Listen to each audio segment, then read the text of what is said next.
துணை இல்லை, மயலுண்டு பயமில்லை, புகனுண்டு குறைவில்லை. நான் நிறைய பதிவுல சொல்லுவேன், ஒவ்வொரு கோவிலுக்கு போகணும்னாலும் முருகனுடைய அருளும் அவர் கூப்பிட்டா மட்டும்தான் எந்த கோவிலுக்கும் போகணும் அப்படின்னு. இன்னைக்கு சுவாமி ரொம்ப நாள் எங்களுடைய வேல்மாறல் சேவா சங்கத்தின் சார்பாகவும் எனக்கும் இன்னைக்கு ஒரு மிகப்பெரிய சுவாமி ஒரு பிச்சையிட்டு இருக்கிறார். கோவை ராமநாதபுரத்தில் அமைந்திருக்கக்கூடிய அருள்மிகு வேல்முருகன் திருக்கோவிலுடைய அந்த ஒவ்வொரு செவ்வாய்க்கிழமையும் சத்ரு சம்ஹார திரிசதி பூஜை நடக்கும் அப்படின்னு சொல்லி எனக்கு வேண்டப்பட்ட ஒரு அம்மையார் சொல்லியிருந்தாங்க. நான் உண்மையாலுமே சொல்லணும் அப்படின்னா ஒரு சாதாரண எப்போ இருக்கிற கோவிலுக்காக தான் நான் வந்தேன்.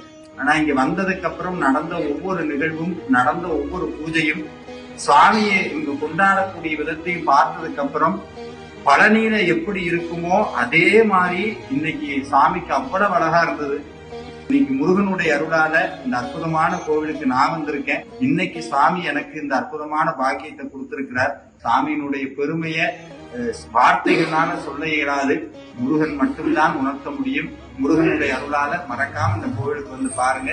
இந்த வீடியோ பதிவுக்கு கீழே இந்த கோவில் எங்கே இருக்கிறது, எப்படி இந்த கோவிலுக்கு வரணுங்கிற அத்தனை விவரங்களையும் கொடுத்துறோம். தவறாம வந்து பாருங்க. நிச்சயமா முருகனுடைய அருள் பரிபூரணமாக கிடைக்கும். அதுல எந்த ஐயமும் கிடையாது.